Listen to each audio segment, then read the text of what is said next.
Sadiq Khan, hello. How are Good to you? see you. Yeah, likewise. Happy birthday for last week. Thank you very much. Not a problem. We're going to talk about coronavirus, but first I wanted to start with Brexit. Crucial Brussels summit this week. Negotiations are ongoing. This is last chance saloon, though, isn't it? It is, but I'm really angry because actually, when the government agreed with the EU this transition period until the end of this year, it was before COVID began. And the expectation was the government and the EU would have all their focus on getting a good trade deal, which is really important for us and for the EU.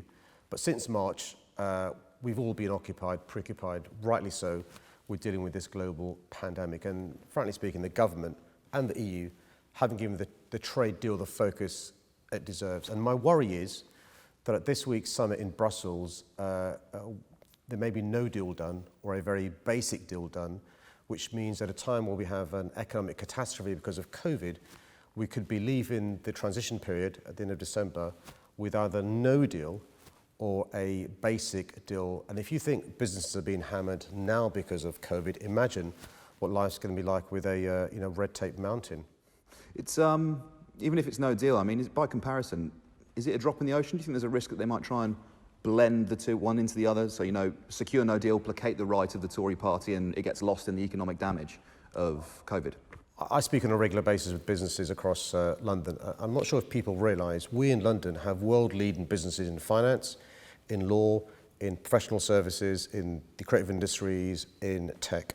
They've been saying for ages now that it's really important, if we're going to leave the EU, and we have, to do a good deal with the EU, access to single market, members of the customs union, because what they don't want is regulatory burden. It basically means red tape. They've got to go through all sorts of loops to do trade with the EU, imports or exports or bring in talent in.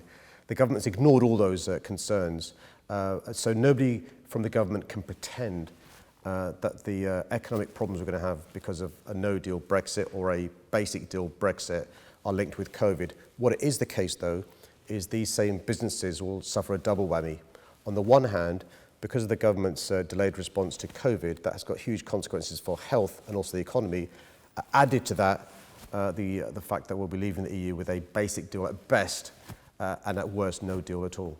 We're down to the wire now, really, aren't we, in the negotiations? Surely this is the time when you should be presenting a united front to the EU. Do you think it's constructive for you to be undermining the government in this fashion? It's not a question of undermining the government. I mean, even the government, the Prime Minister and the Chancellor this week were busy, rightly so, having a press conference dealing with COVID and the new 3 tiers we have. Well, actually, in the days before a crucial EU summit, both of them should be busy negotiating, sorting out the deal with the EU. So even our Prime Minister and Chancellor are distracted by COVID, which is one of the reasons why any deal with the EU is going to either be a basic bad one, or we could have a situation this Thursday, Friday, where the summit ends with no deal whatsoever. And let's be clear, at this stage now, in the hours before the summit begins, the only deal is going to be a basic deal, and that'll be bad for businesses, not just in London, but across the country. Some critics would say that you're actually distracted by Brexit. In fact, 2 weeks before we went into national lockdown, your office rated Brexit as a bigger threat to London than the coronavirus. How do you respond to that criticism? Well, listen, the biggest risk to our city is clearly this pandemic, without a doubt. None of us foresaw this pandemic or the consequences, last year when we were talking about Brexit. We can't escape the fact, though, that the health consequences are directly linked with the economic consequences.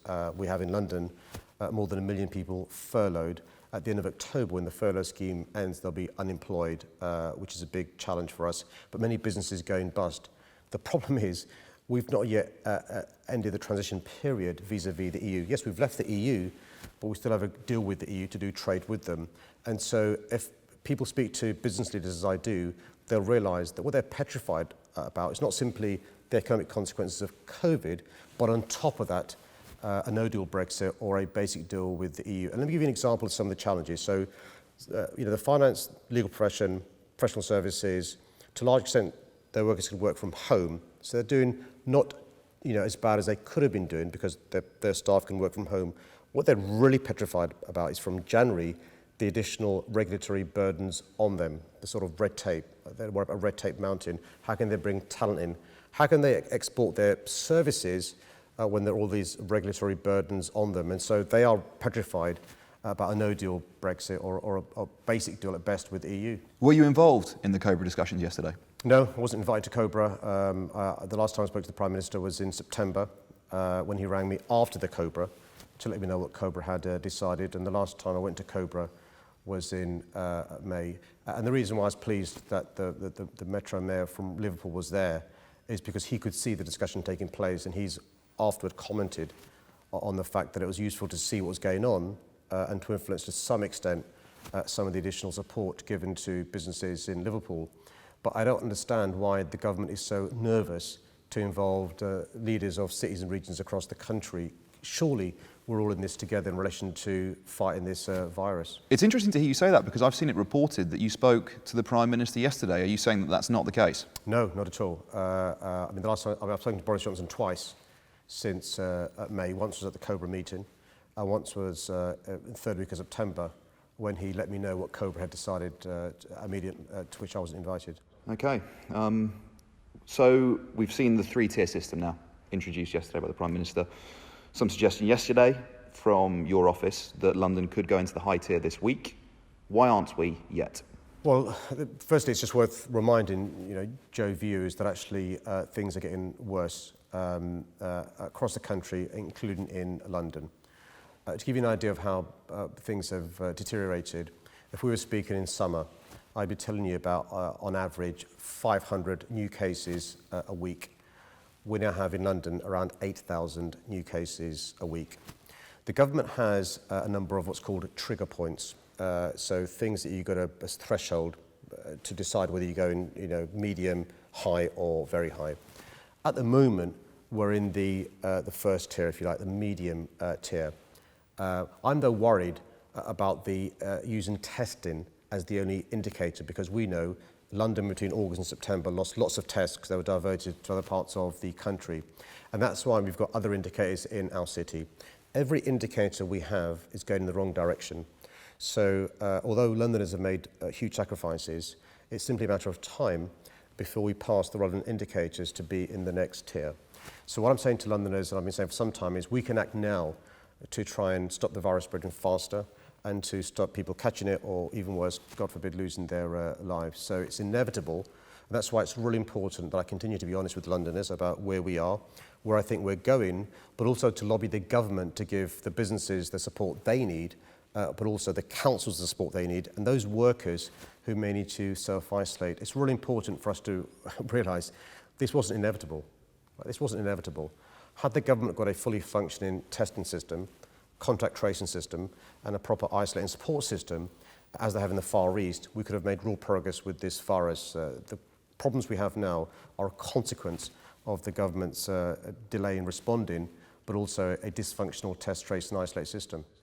What is the trigger point then in terms of cases in London? You said we're at about 8,000 a week now. At what point will that be one of the things that shifts us across? So because obviously different regions, different sizes, we're a city of about 9, 10 million people.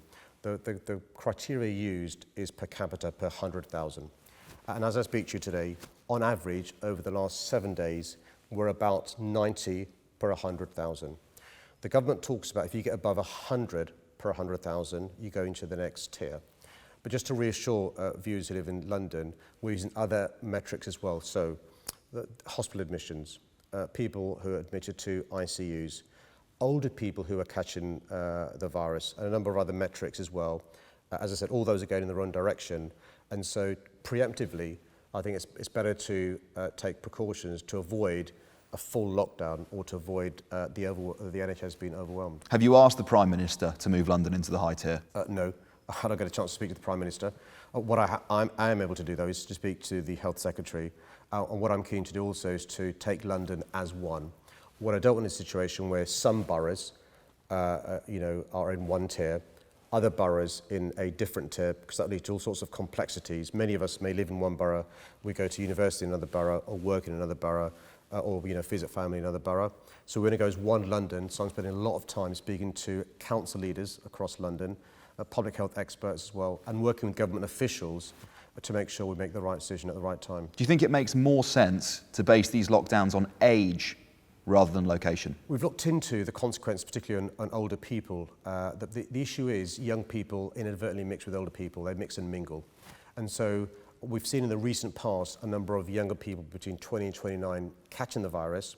But because they're younger, they're not being admitted to hospitals or, dare I say, ICU. What happens, though, is they mix with, through family links, through work links, through socialising, people who are older who catch the virus. And one of the reasons why I'm angry about the government taking away testing from London between August and September is it was inevitable with schools returning, with universities returning, with people returning from summer holidays for the virus to go up. And so it doesn't make sense to me the government is surprised that we needed more tests in early September. We were speaking just before we started recording about a video from the weekend from Peckham High Street, Rye Lane, people playing cricket after the 10 p.m. curfew. What was your reaction when you saw that video? Well, I was annoyed. I mean, listen, I like a good time as much as anybody else, but whether you agree or not with the 10 p.m. curfew, and I've got real concerns about it, the idea that you then mix and mingle with your mates or with strangers in close proximity is nonsensical. Because what you may not realise is this virus, many of us who have it, or may have it, won't know we've got it.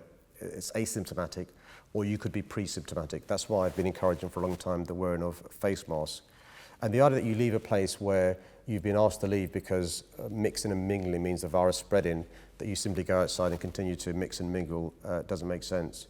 I've said to the government they should review rapidly the 10 p.m. curfew. I think it could inadvertently be not just simply not reducing the spread of the virus, it could be counterproductive because of the congestion I've seen outside pubs, bars and restaurants and also on public transport after 10 p.m. But until we have that review done, if the government agrees to it, you don't make matters worse by doing the sort of stuff we've seen over the weekend. I appreciate it's one example. The vast, vast majority of Londoners are doing the right thing, and it's because of the sacrifices they've made, by the way, that we aren't seeing the levels in London that we saw in March and we're seeing in other parts of the country. And that's why I'd say don't spoil it for the rest, because you may go home and meet an auntie or an uncle or a granddad or a parent or somebody else, pass the virus on, and who knows where it'll end. One last question, we need to let you go. Can you tell me the difference between a restaurant and a pub? No, I think the government's creating all sorts of challenges, gastropubs, pubs that don't serve food but now be serving foods because they've got no other option if they want to stay viable and stay in business. And I think the government doesn't realise that it's because of their failure to respond to the health consequences of this virus that we're seeing businesses going bust and we're seeing people losing their jobs. And all they're doing is making all sorts of grey areas and potential loopholes to be exploited, because if you run a business, if you own a business, you want it to survive, because if it doesn't, you realise there are people whose job depends on your business surviving. So I don't blame pubs who previously didn't serve food now wanting to serve food, because it's the only way they can stay open. And that's why it's really important the government gets to grip with the test, trace, isolate system. That's the core of how we manage ourselves through this virus in the absence of a vaccine or immunity. They failed to do so far, and we're in month 7. Sadiq Khan, thank you very much for your time, I appreciate it. Cheers, Oli.